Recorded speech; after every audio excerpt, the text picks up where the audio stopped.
Bienvenue dans le jeu du web, le podcast des entrepreneurs audacieux qui veulent transmettre leur savoir autrement. Ici, on casse les codes du marketing et de la formation en ligne pour réinventer la transmission des connaissances avec fun et sans compromis sur la qualité. Que tu sois débutant ou expert, abonne-toi. Ce podcast va devenir ton moment préféré. Ensemble, changeons le monde, une connaissance à la fois.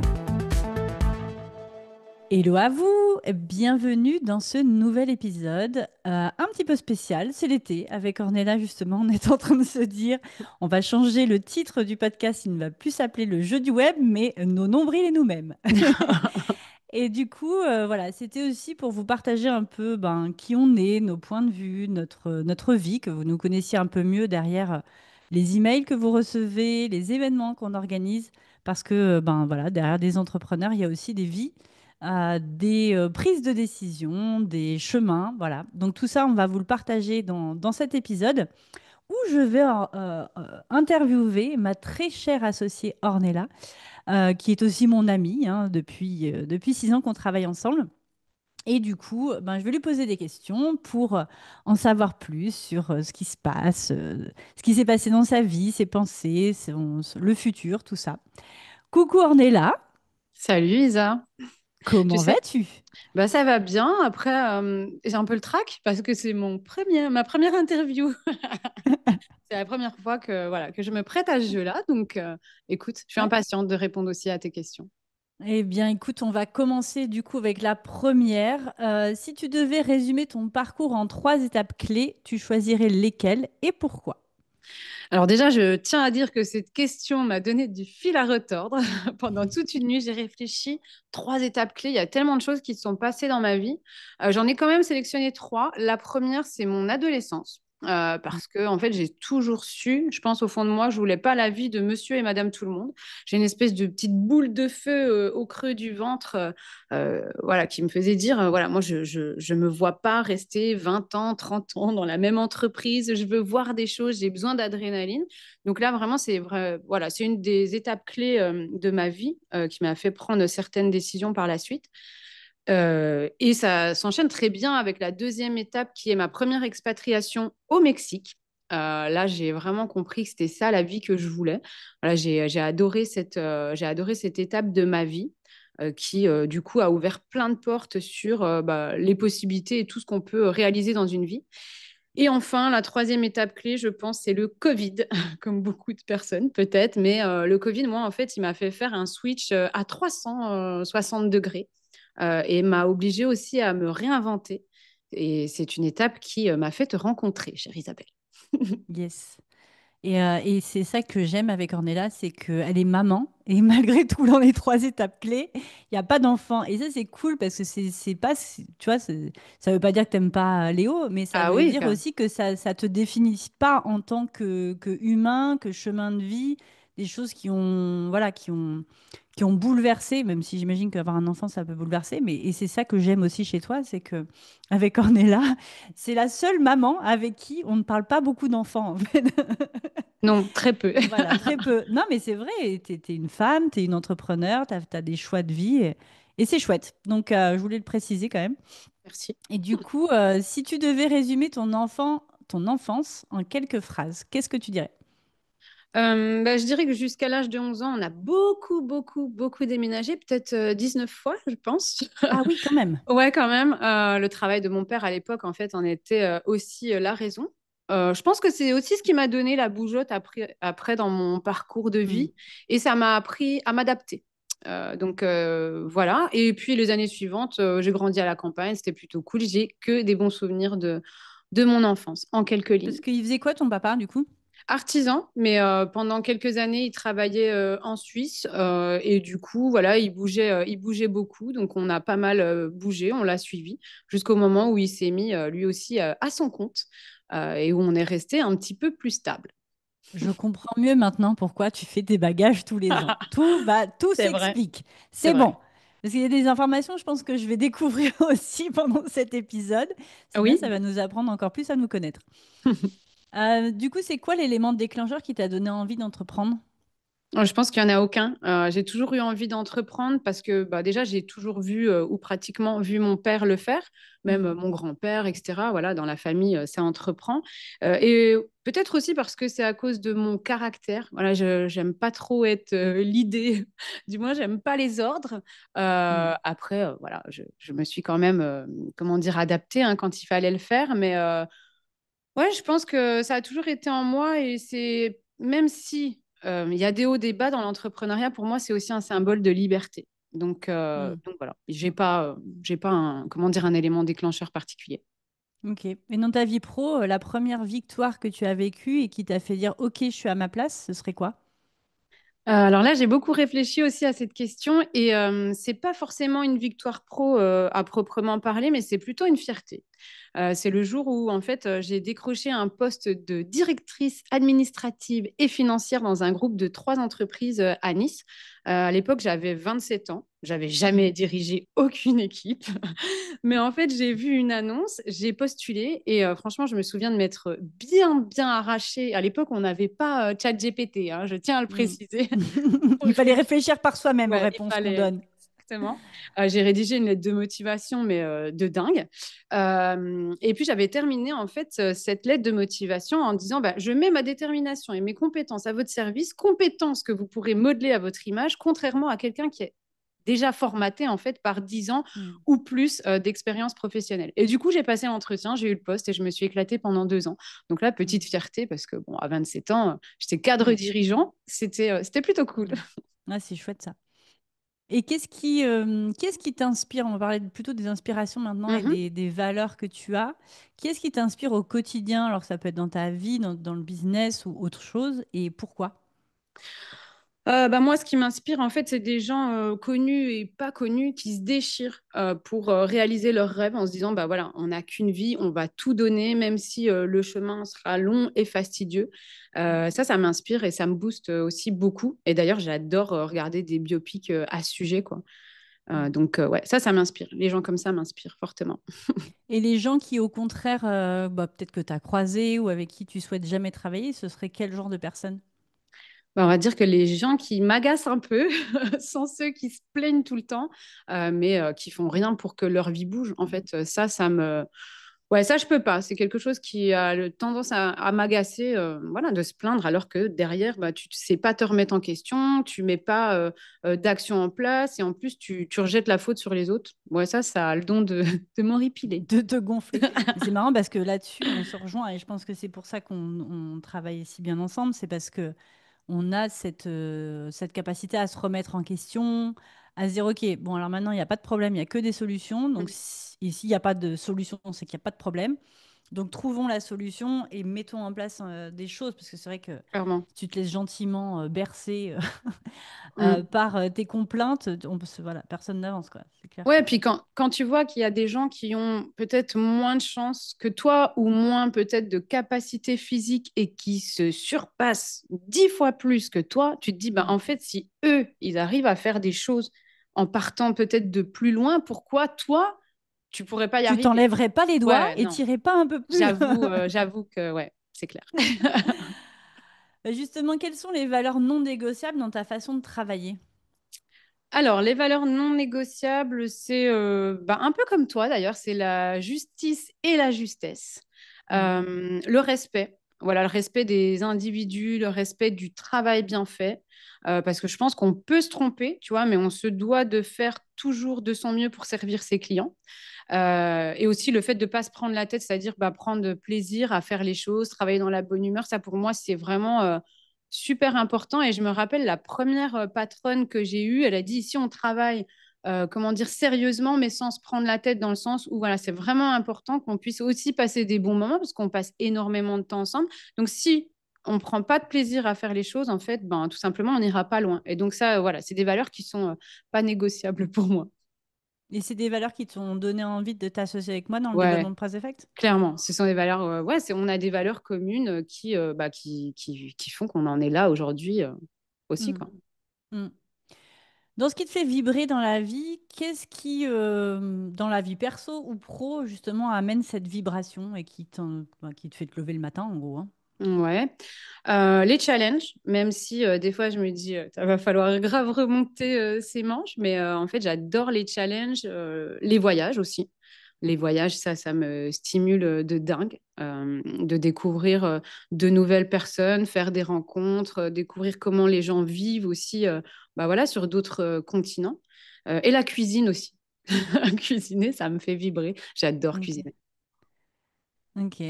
Et si tu pouvais passer 80% de ton temps pro sur une seule chose, ce serait quoi?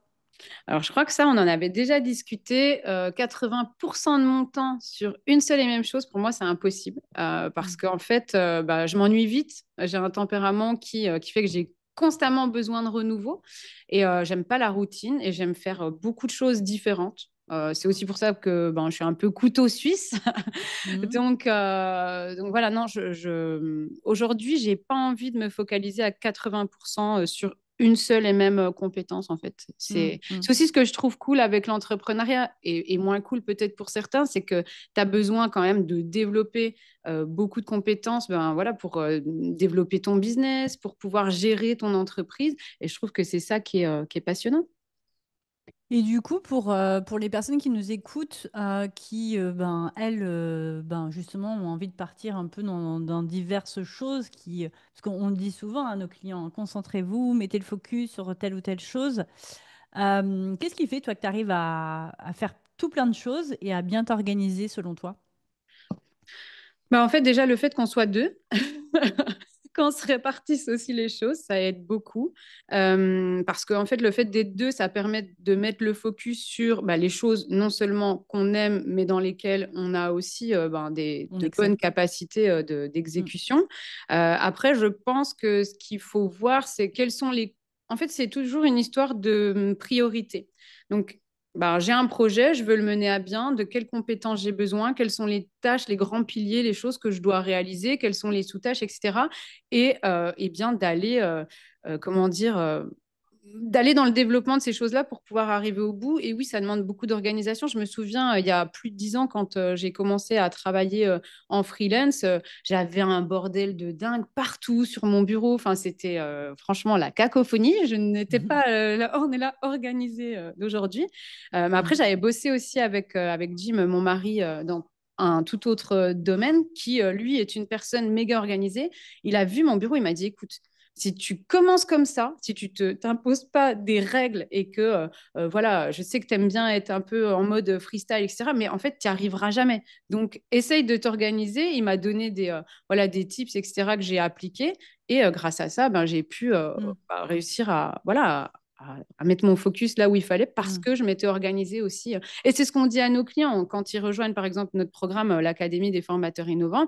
On leur dit, OK, on sait que vous avez votre expertise, votre travail à côté, mais Mm. il va falloir prendre rendez-vous avec vous-même chaque semaine pour pouvoir travailler sur votre Mm. projet et avancer. Et le problème, c'est que si tu fais pas ça, si tu te dis, oh, ben, on verra plus tard ou machin, ben, on sait très bien, plus tard, c'est jamais. Et finalement, on passe pas à l'action et on fait rien. Donc voilà, Mm. organisation, focus aussi. Mm. Si tu rencontrais la fée Clochette et qu'elle te propose de te transposer dans un autre métier où tu aimerais, où tu aurais beaucoup de succès, ce serait lequel? Alors, le premier métier qui m'est venu quand j'ai lu la question, c'est chanteuse. Ouais. J'en Parce... étais sûre, j'aurais pu, Ouais, j'aurais pu ok. répondre. Ouais, chanteuse parce que déjà, j'ai toujours adoré la musique. J'ai aussi été chanteuse dans une autre vie. Et puis, ouais, c'est quelque chose que j'adore. D'ailleurs, je pense que la majorité des personnes, enfin, la musique, c'est un vrai travail et je m'en suis aussi aperçue parce que mon mari est musicien professionnel. Et je pense que la majorité des personnes sous-estiment un peu, enfin, ne mesurent pas le travail que Mm. c'est de faire de la musique quand on Mm. veut faire les choses bien. Voilà, Bien, quand ouais. vous Mm. entendez les gens qui enregistrent des albums ou vous allez voir des personnes en concert, il y a un travail de dingue derrière. Mm. Donc pour moi, c'est un vrai métier et je pense que ça m'aurait bien plu, même si je suis plutôt de nature à avoir le trac. Ah, écoute, bientôt, on fera un challenge, un événement et tu pousseras la chansonnette, Et t'inquiète bien sûr, pas. tu as Bien raison, t'as raison. entendu. Dans les décisions que tu as pu prendre dans ta vie, quelle est celle qui a été la plus courageuse ou risquée que tu as prise? Alors franchement, je peux pas dire que j'ai pris des décisions courageuses dans le sens où j'ai pas accompli de choses exceptionnelles, type sauver des vies ou un exploit Hmm. vraiment, tu vois, qui demande beaucoup de courage, ni risqué parce que j'ai toujours plus ou moins mesuré les conséquences de mes décisions. On va dire sur les Hmm. 10 dernières années, parce qu'avant, j'en avais strictement rien à faire et je Hmm. prenais la décision et je réfléchissais après, ce qui m'a coûté très cher et que je Oui. paye encore aujourd'hui. Mais je dirais que la décision la plus folle, prise avec mon mari il y a 8 ans, c'était de tout quitter, vraiment tout, tout, tout, tout, et partir vivre au Mexique. Voilà, Hmm. une Ok. folle décision, mais c'était cool, c'était Mais exceptionnel. que tu n'as pas regretté finalement. Absolument pas. Hmm. Y a-t-il eu un nom que tu as dit et qui a tout changé pour toi? Ouais, c'était le non au salariat. Parce que je te l'ai dit plus tôt, moi j'ai Ouais, toujours su ouais. que c'était pas pour moi. D'ailleurs, je pense que le max que j'ai fait dans une entreprise, c'était 2 ans. Ça, je pense que ça a changé ma vie et les opportunités aussi que j'ai pu saisir au moment où elles se sont présentées, qui m'ont fait vivre des expériences vraiment cool, incroyables, qui m'ont permis de rencontrer des personnes, de voyager et de sentir cette adrénaline dont on a tous besoin pour se sentir vivant. Hmm. Ouais, ça c'est important. Mm. Avoir de l'adrénaline. Quelle est la plus grande fierté pro et ou perso à ce jour pour toi? Ben, on va rester sur le domaine du pro parce que la vie perso, voilà, je la garde, je la garde pour moi. Hmm. C'est de pouvoir travailler aujourd'hui de n'importe où sur la planète et ça, c'était vraiment quelque chose que je voulais. Ben, je te l'ai dit tout à l'heure depuis mon adolescence. Voilà, je disais moi, ce que je veux, c'est pouvoir ouvrir mon ordinateur, enfin fermer mon ordinateur, par exemple en France, le réouvrir au Mexique et Hmm. voilà, ça c'est un objectif atteint. Donc ouais, je suis fière de ça et je suis contente. Et du coup, ça c'est un projet que tu n'aurais jamais imaginé réaliser ou il y en a d'autres? Non, pas vraiment. Non, j'ai pas de.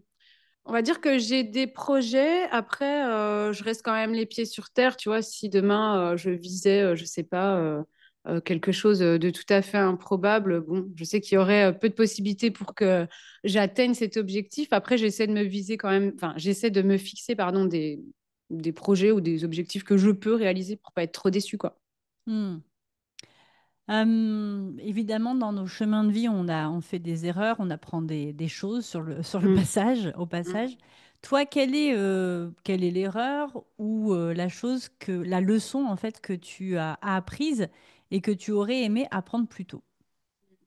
Ça, c'est autant pro que perso. J'ai envie de dire, c'est une erreur de débutant courante qui peut être la mauvaise gestion financière, qui Hmm. peut te coûter super cher quand tu n'y connais rien, quand tu n'es pas accompagné. Et ça, ouais, clairement, c'est une leçon que j'aurais aimé apprendre plus tôt parce que ça aurait pu éviter des trucs pas cool. Hmm. Que tu as déjà vécu, enfin, je veux dire, dans d'autres entreprises Oui, dans ou d'autres autres. entreprises, ouais, ouais, tout à Hmm. fait. Et même à titre perso, quand tu es jeune, tu commences à gagner de l'argent. Enfin, moi, je sais que j'étais tout feu, tout flamme. Ouais. Là, tu réfléchis ni à demain, ni aux impôts. Sauf que ne t'inquiète pas, il ne t'oublie pas. Donc, C'est clair. oui, Ouais. c'est juste que, voilà, quand tu es un peu dingo et que tu n'as pas forcément la tête sur les épaules quand tu es plus Ouais. jeune, bah, tu fais des erreurs, mais finalement, ces erreurs, elles t'apprennent aussi à être plus consciencieux. Enfin, tu vois, 20 ans Ouais, plus plus tard, vigilant, ouais. Hmm. 20 ans plus tard, tu peux être sûr que là, je suis carré. Hein, donc, Tu referas il n'y pas a ces pas de erreurs-là. souci. Ah non, Ouais. certainement pas. Ouais. Donc ouais. Et du coup, ben, j'en bénéficie aussi, donc je te remercie. Et est-ce qu'il y a quelque chose que tu referais différemment dans ta vie ou comme Edith Piaf, tu ne regrettes rien? Euh, ben, côté pro, non, je pense que je ferai rien différemment. Je trouve que, en fait, je pense qu'on suit le chemin qu'on doit suivre après. Voilà, je suis pas philosophe ni. Mais non, pour l'instant, je regrette rien. Franchement, les décisions que j'ai pu prendre, elles sont alignées avec ce que je voulais au moment où j'ai pris ces décisions. Les fois Mm. où je me suis ramassé les dents, bah, du coup, ça m'a appris des choses aussi. Donc, voilà, j'ai Mm. rien vécu de grave, j'ai de la chance. Donc, non, Oui, c'est cool. ok. Et quand on parle du futur, ce que tu aimerais, on va dire, semer, partager au monde, si tu devais le définir le chapitre suivant de ta vie pro, il ressemblerait à quoi? Alors ça aussi, c'est une question qui m'a donné du fil à retordre. Et Franchement, j'en sais trop rien en fait. Moi, j'ai du mal à me projeter parce qu'il y a plein de choses que j'aimerais faire. Pour l'instant, je me focalise surtout sur les lignes que j'écris aujourd'hui, bah, pour que le prochain chapitre soit tout aussi aligné avec la personne que je suis et avec la vie que j'ai. Je pense en fait qu'on peut s'imaginer plein de choses, mais le truc, c'est en tant que personne, tu vois, avec tout ce qui se passe autour de nous, que ce soit la vie, on va dire, familiale ou euh, tout ce qui se passe au niveau, comment dire, politique, social, Mm, etc. Tu as des mm. choses qui font que ben, ça bouge et que même si tu prends une décision aujourd'hui, je sais la direction dans laquelle je veux aller plus ou moins. Et ça, je vais te le dire aussi. Mais pour l'instant, j'ai rien de vraiment figé. Moi, tout ce que je veux, c'est de faire des grandes choses, en fait, pour laisser une trace qui va être positive dans la vie des autres et les aider aussi à atteindre leurs objectifs ou à réaliser leurs rêves. Mm. Bah, Voilà. ça enchaîne super bien sur la prochaine question qui est quelle empreinte aimerais-tu laisser dans la vie? L'empreinte, bah, c'est ce que je viens de te dire, en fait, c'est laisser ouais, une trace positive dans la vie des autres. Ok. Si j'arrive à faire Euh, ça, ce sera cool. Ce serait déjà vachement bien. Quel message aimerais-tu transmettre à la version de toi d'il y a 5 ans en arrière? Eh bien, fonce, n'aie pas peur, tout va bien se passer. Du moins Serre pour les dents, l'instant. ça va aller. Ouais, ouais, c'est clair. Ok. Et enfin, si tout était possible, que ferait Ornella dans 10 ans? Dans 10 ans, eh bien, Si tout était possible, hein. Tout, tout, euh, tout, tout, tout, tout, tout, tout. eh bien, je serai suffisamment à l'aise financièrement pour aider les autres, parcourir le monde et continuer d'entreprendre. Ok. C'est Voilà. déjà. J'ai pas Ouais. un plan bien tracé, tu vois, en disant, Ouais, le voilà, plan, voilà, mon dans objectif. un an, il se passe Non, ça, dans 3 ans, il se passe ça. non, je sais qu'en fait, le truc, c'est que déjà, ouais, comme je disais, j'ai du mal à me projeter. Je sais que j'ai envie de faire de grandes choses, de belles choses. J'ai envie d'impacter les autres. Après, en tout cas, je pense qu'on est en chemin aussi avec ce qu'on fait, ce qu'on essaie de transmettre. Hmm. Mais j'arrive pas à me dire, bah voilà, on est là dans 10 ans, elle sera là. Non, en fait, je sais même pas ce que je vais manger à midi. Donc, donc dans 10 ans, non, j'arrive pas. Tu sais pas ce que tu vas manger dans 10 ans? Merde alors. Non, Moi non. qui pensais peut-être organiser. Bon. Pas tant que ça, pas tant que ça. Eh ben écoute, on va terminer par un dernier petit jeu. En tout cas, j'en avais envie parce que c'est un épisode que j'avais fait avec Étienne Galmiche, où je te sais dans les tout premiers, Mhm. à qui j'avais posé la question de quel était voilà, un livre qu'il aimait bien. Et il m'avait partagé le livre des chemins. Voilà. Ok. Le livre des chemins, c'est un conte, c'est des contes de bons conseils pour questions secrètes. Ah, Ok? Voilà. Donc, ce que je vais te proposer de faire, c'est de réfléchir rapidement à quelque chose que tu aimerais résoudre dans ta vie. Tu ne seras pas obligé de nous le partager, évidemment. mhm. Résoudre, comprendre, avoir une réponse à ça. Ça peut être. C'est chaud, hein. Ah oui, oui, oui. Ah, mais je t'avais Ah, dit que mais je te c'est un réserve. piège en fait, ton Ah jeu oui, là. c'est un trou de lapin. Tu es dans un. Non, mais non, ça va bien se passer. J'avais mis surprise de fin dans la préparation. Là, on est Oui, là, on me regarde avec des grands yeux, genre, ah, mais qu'est-ce que tu veux me mais faire faire? what? Mais ça va bien se passer.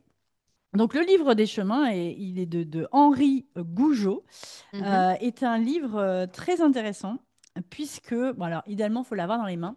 Tu poses ta main sur le livre, tu poses ta question. Donc, je vais le faire pour toi à distance, hein, puisqu'on est sur Zoom. Mais donc, du coup, tu vas poser cette question. Et puis, je vais dérouler les pages du livre comme ça, hop, et tu vas me dire stop. Et il Ok, y aura une courte histoire que je vais lire, qui est en lien avec cette question. Et ensuite, je vais te proposer eh bien, des différentes réponses que tu choisiras avec des formes. ok. Question pro ou question perso? Tu fais ce que tu veux et tu ne seras pas obligé de nous. Voilà, D'accord. c'est aussi pour toi en fait. Donc Ok, nous, on ne sait pas. On ne sait pas voilà, quelle est la question, qu'est-ce que tu te poses, etc. C'est aussi pour toi, ça va t'amener à réfléchir là-dessus. Ben, nous, on continuera à en parler oui. après, post-podcast. Mais du coup, ouais, moi, je l'ai fait sur une question que je me posais dans la vie perso. Mhm. Les réponses sont surprenantes. Eh Donc bien, j'avais envie de vivre ça avec toi, voilà, et avec ok, les personnes qui nous écoutent. Voilà, peut-être que pour elles aussi, ça va leur parler. ok. Bon, voilà. Et encore une fois, je te dis, tu peux nous partager la question comme tu peux ne pas nous la partager. Donc déjà, est-ce que tu veux nous la partager? Tu peux répéter la question? Est-ce que... Vous pouvez répéter la question? Je dis, est-ce que tu veux nous partager la question que tu te poses? Non, mais ouais, la question que tu me poses, justement.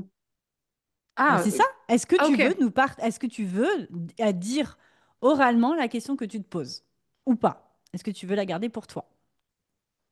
Je vais la garder pour moi. Allez. Alors maintenant, j'ai la main sur le livre. Donc, tu réfléchis bien à la question que tu as, ok? Et maintenant, je vais dérouler les pages du livre et tu vas me dire stop. Stop. Ok. Donc nous sommes à la page 167. Hop. Et on a donc le tailleur de pierre. Mhm. Alors, je vais lire l'histoire, hein. Ça va peut-être être un petit peu long, mais on s'en fiche, hein, pour les personnes qui nous écoutent, je sais pas, avant de dormir ou en se promenant.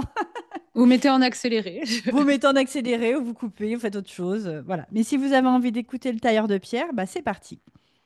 Donc il était un tailleur de pierre, réputé pour son œil précis et son amour du beau travail, mais râleur comme un âne arabe. Il estimait, défaut banal, que les autres, qu'il valait bien, était mieux traité par la vie qu'il avait pu l'être lui-même. Or, un beau jour, qu'il travaillait à l'escalier de marbre rose d'une demeure de Richard, ce mobilier, ces belles dalles, ces tentures, ces canapés, se dit-il, l'œil luisant, contemplant l'alentour de son petit chantier, voilà bien ce qu'il me faudrait. Avoir des esclaves, de l'or, être riche à n'en plus pouvoir, goûter enfin à la fortune, la belle vie que j'aurai là.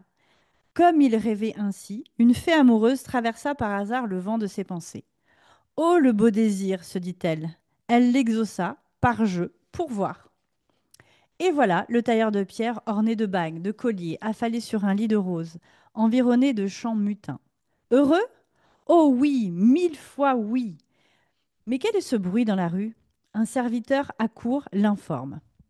Il dit: Un messager de l'empereur est à la porte. Il veut vous voir.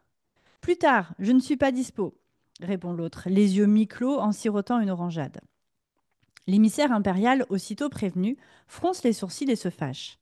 Cette fin de non-recevoir fait rougir sa face joufflue. Pour qui se prend-il, celui-là? Qu'on le saisisse et le bastonne.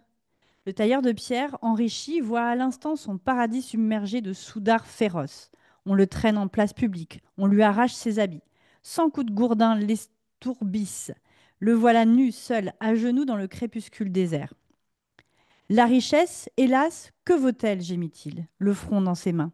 Fonctionnaire chez l'empereur, voilà la situation parfaite. Là est le seul pouvoir qui vaille, là est la vraie force des grands. La fée est toujours là, qui souffle sur ses plaies. Dors, mon tout beau, dors, lui dit-elle. Voilà, c'est bien. Et maintenant, ouvre les yeux. Regarde-toi. Il n'est plus un Richard défait. Il est un de ces dignitaires qui regardent passer les gens, la bouche arquée, de sa fenêtre. Il doit partir lever l'impôt dans quelque campagne perdue. Le voici sur son beau cheval dans un village famélique. Ses gardes autour de lui s'effraient. 100 paysans armés de piques s'avancent, le regard méchant. On crie: À mort, à bas l'Empire! Le grand homme, sur sa monture, frappe l'air du poing et se plaint. À quoi bon, se dit-il, avoir fait des études si c'est pour finir trucidé par un paysan illettré? Pourquoi donc ne suis-je pas né parmi ces simples malveillants, mais somme toute sans souci? Ah, je n'ai pas eu de chance. Paysan, ça te plairait? Lui souffle la fée à l'oreille. Hop là, mon bon ami, c'est fait. Il s'éveille alors à l'ombre d'un arbre. Devant lui, un champ labouré. Il s'assied, il a mal aux côtes. Il est grand temps de déjeuner. De quoi? De vieux pain et d'olives. Il n'y a rien d'autre dans son sac. Il soupire. Dure misère. Et jetant un coup d'œil là-haut. Ah, soleil qui chauffe et qui passe, j'aimerais être à ta place, loin de notre terre à soucis. Qu'à cela ne tienne, bonhomme, chantonne dans l'arbre la fée. Il y a quelques pages, hein. Non, il n'en reste plus que Ok. deux. Je suis toute oui. Mais c'est rigolo, j'aime bien les histoires, moi. Elle se penche, baisse son front, le saisit par le bout du nez, et voilà le tailleur de pierre, soleil régnant sur les oiseaux, les monts, les plaines et les villes. Maître du monde, c'est parfait. Mais voilà qu'un nuage vient. Et toi, au large, s'il te plaît, tu me voles mon paysage. Que répond l'autre? Rien. Il bâille, il fait au soleil comme chez lui, s'étend mollement, prend ses aises, le temps s'aigrit, le soleil râle. Je ne suis rien, on m'humilie. De fait, le vrai patron, c'est lui. Veux-tu sa place? Dit la fée. Évidemment, quelle question! Et voilà le tailleur de pierre délaissant sa peau de soleil pour revêtir le grand manteau fantomatique d'un nuage. Il baguenaude, il se promène, il rencontre un souffle de vent. Va jouer plus loin, lui dit-il. Tu m'agaces, tu me défrises. Et là, moins fort, tu me défais. À l'aide, à moi, tu m'éparpilles. C'est le vent le plus fort de tous, se dit-il dans sa débandade. Ne t'inquiète pas, mon joli, souffle la fée dans ses cheveux. Que veux-tu? Dis-moi, être brise, tempête, cyclone, ouragan? Je veux tout cela et plus encore. Il va, hurlant et murmurant, sifflant aux fentes des volets, bruissant dans la tête des arbres. Il est enfin content de lui. Sauf qu'un rocher, haut comme un homme qui résiste au bord du chemin. Eh, salut, moi, lui dit le vent. Quand je passe, moi, tout s'incline. Oui, tout sauf moi, dit le roc buté. Nous allons voir, lui répond l'autre. Il rugit, mugit, se démène, se déchaîne et fait tout gémir. Il s'essouffle enfin, il s'épuise. Es-tu vraiment plus fort que moi? Apparemment, dit le rocher. C'est bon, j'admets, je veux ta place. Facile, chantonne la fée. Voilà l'homme, dur de partout, un tailleur de pierre s'en vient, le palpe, le cogne, les rafle. C'est du beau caillou, se dit-il, tandis qu'il se met à l'ouvrage. Au secours, braille le rocher. Que veux-tu donc? Lui dit la fée. Retrouver mes outils, madame. Le tailleur de pierre s'éveille sur son chantier, chez le Richard. Il n'a fait qu'une sieste brève. Allons, se dit-il, au travail. Ok, why J'aimerais not? bien savoir la question que tu as posée, du coup. Alors, ça n'a absolument rien à voir avec le travail, ni la Ouais, grossesse. C'est mais vraiment un bon. truc Bah perso. justement, tu vas peut-être avoir des C'est ouf. interprétations et des choses Ok. et des réponses. Mhm. Donc, tu as le choix entre le rond, le nid d'abeille ou l'étoile. L'étoile? Va pour l'étoile. Alors la réponse, c'est celui qui nie que la fleur exhale un parfum ferait mieux de reconnaître que c'est lui qui n'a pas d'odorat. Et bim, prends ça dans ta tronche. Eh bien, merci Voilà, pour. t'en feras bien ce que tu veux, hein. Ça va être ton petit exercice des vacances. Mais qu'est-ce que cette histoire a bien voulu dire dans ma vie, dans mon... Ouais, clairement. Mm. Oui, j'avais posé une question, j'ai eu des réponses, je sais pas, des semaines plus tard, hein. Ça m'a Ok. fait Ah, d'accord, ok, voilà. Mm. Bon, c'est rigolo. C'est Après, intéressant, ouais, ouais, ça va me donner du grain à moudre pendant les prochains, les prochains bon, jours. après, on comprend bien que du coup, dans cette histoire, en fait, tu veux toujours être, enfin, j'ai pas dit toi, hein, Oui, oui, bien sûr. mais que, et mais c'est une question, ben, c'est un peu une question, j'ai envie de dire, un peu philosophique, mais qui relie quand même, Mm. puisqu'on est là pour le jeu du web et là, on parle à des entrepreneurs. Mais je trouve qu'on a souvent envie d'être quelqu'un d'autre et notamment, ben, on se compare souvent à des gens qu'on pense plus forts, qu'on pense avoir mieux réussi, qu'on pense, voilà, que eux enfin, qu'on serait vachement mieux à leur place en fait. Et je trouve que cette histoire, bon, ben, elle raconte qu'en fait, ben, finalement, ben, t'es à ta place. Mm. C'est bien de rêver la vie de quelqu'un d'autre, mais finalement, c'est celle que tu dois vivre. Donc, prends tes outils Mm. et bourrine. Enfin, je sais pas. Qu'est-ce que t'en penses, toi, vu que c'est ton interview à toi? Ben oui, alors après, c'est vrai que par rapport à la question que je me suis posée, qui est plutôt de l'ordre, on va dire, relationnel avec une personne qui m'est chère, Mhm. donc savoir un peu quel est l'avenir par rapport à ça. Et honnêtement, bon, la réponse, pour l'instant, je n'ai pas de, je n'ai pas les clés. Donc, Bah après, ce que ça peut, enfin, je suis pas thérapeute et le but c'est pas d'analyser quoi que ce soit, non. mais et de faire des projections. Mais ce que cette histoire dit, c'est qu'en gros, c'est un peu ce que tu disais tout à l'heure, on doit vivre ce qu'on a à Mm, vivre. Il c'est n'y a ça. pas à regretter, à machin, à truc, à se dire, ah bah tiens, la suite, il faudrait que je sois comme ci, comme ça. Oui, exactement. De toute façon, j'essaye de plus trop réfléchir. Donc, je laisse les choses aller. Et puis, bah, de toute façon, c'est comme on le disait, qu'on planifie des choses ou qu'on Mm, s'imagine des choses ou non. De toute façon, soit on est déçu, soit on est agréablement surpris. Bon, finalement, je préfère avoir la surprise, est-ce que, voilà, de la déception ou de la joie. Et mm, voilà, je laisse les choses faire. De toute façon, dans la vie, je pense qu'il y a des choses sur lesquelles il faut pas forcer. Et mm. voilà. Et on vit pas, Oui. on vit comme ça Moi, aussi. ouais, c'est ça aussi la philosophie que je partage. Il y a un petit côté philosophie bouddhiste là-dedans. sérendipité, voilà, ce genre de choses. Mm. Et on vit ce qu'on a à vivre et autant incarner pleinement notre vie parce que de toute façon, c'est celle que c'est celle qui nous est Elle présentée, est le déjà corps, et tracée. voilà, elle est déjà là. Donc Mm. autant pas s'imaginer être quelqu'un d'autre parce que les places sont déjà prises, mais Mm. incarner pleinement qui on est, quoi. Ouais, puis profiter de la vie aussi. Moi, j'ai envie vraiment de le dire. Après, c'est vrai qu'il y a des décisions, des fois, qu'on prend qui peuvent nous sembler. Je pense à ce moment où on a décidé de partir vivre au Mexique, où on a tout lâché, où il y avait la famille, les amis, enfin, Mm, tout c'est émotionnel.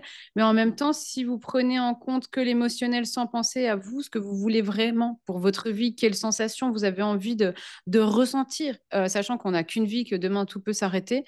Profitez de la vie et faites tout ce que vous pouvez pour atteindre vos rêves. Voilà, moi, ce sera mon petit mot de la fin, ma chère Isabelle. Eh bien, très bien. Et je partage ce mot de la fin. Eh ben, merci de t'être prêté au jeu de ta première interview, chère Ouais, Ornella. cool. C'était cool. Et puis, c'était cool, hein. Et ben, on espère que vous avez passé un bon moment et que vous avez aimé la petite histoire de fin. Avec le fameux Euh, tailleur de pierre. le fameux tailleur de pierre. Et puis, bah voilà, qu'est-ce que on retrouve? Voilà, on retrouve notre communauté dans les prochains événements, sur les réseaux sociaux. Voilà, Voilà. Instagram, LinkedIn. Vous pouvez vous inscrire Ouais. aussi à la newsletter de notre site web preseffect.com où on aura plaisir à vous partager plein d'infos qui viennent pour cette fin d'année. Et puis Mm. voilà, si vous avez apprécié cet épisode, eh bien n'hésitez pas à nous laisser un petit commentaire, ça nous fera toujours plaisir de vous lire.